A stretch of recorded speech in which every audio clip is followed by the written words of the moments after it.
we head to Munich to take a precision look at training through a technological lens. Training plays a vital role in athlete preparation, providing the building blocks the body needs to compete at the highest level. Athletes use programs designed to improve their overall strength and conditioning, with the goal of enhancing their performance. Now, with mobiles and tablets integral to daily routines, this process has been taken into the digital realm, and app companies like Freeletics are working closely with elite athletes and coaches to provide the next evolution of training. Having competed at the professional level and having the understanding of what it takes to compete at that level was a really large part of formulating the plans for Freeletics Gym.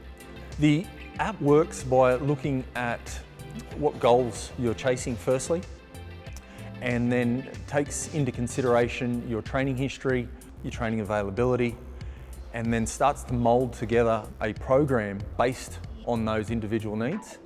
And then it also adapts over time to make weight suggestions for what you should be lifting and tries to push you along to constantly bring about performance improvements. Our coaching system has an algorithm in the background that takes into account all the initial inputs that the user gives us. And then we will calculate the best first training experience for that user. It will then track all of your exercises and efforts and will connect you to a global community of roughly 9 million athletes.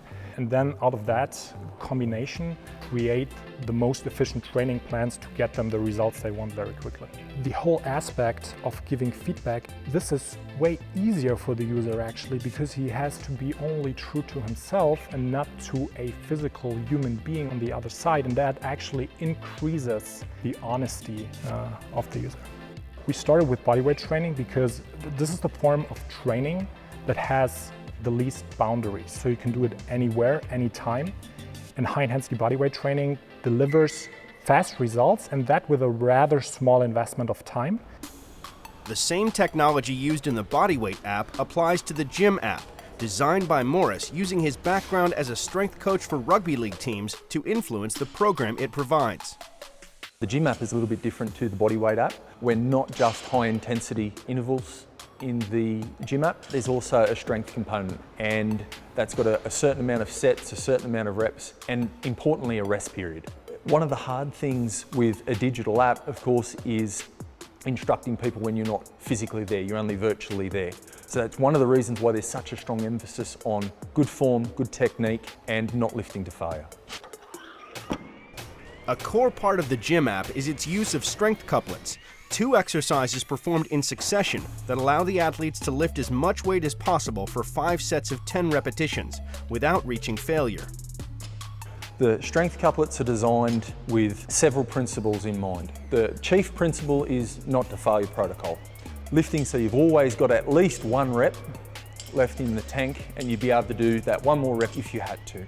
The next important principle is long rest periods. Instead of taking 60 seconds or 45 seconds between sets, I'm talking about 3 minutes, which to a lot of people is a long time, but it provides the chance to recover. The last principle is a high volume load, which simply means sets times reps times weight on the bar.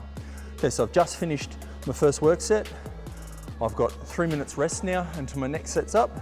So I'm just sitting here recovering between the supersets, and as you can see, I'm already a little bit out of breath, even from doing the 2 work sets, one after the other.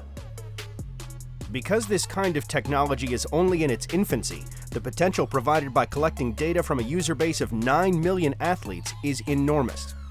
The technology that we're developing will most definitely have the potential to support elite athletes in their training. We've really only scratched the surface of that. Although we are already pretty far in adapting to the individual's needs and the preferences and really delivering fast results that they want, there is way more that we can and will do in the future. To get the app to the level that we've got it today has taken a lot of thought, a lot of precision, and this first integration of the app follows the direction that we're trying to go, but it's only a first step in that direction. So we're hoping that our users jump on board, get used to our systems, and then progress with us, because we'd like to take it several steps forward in the not too distant future.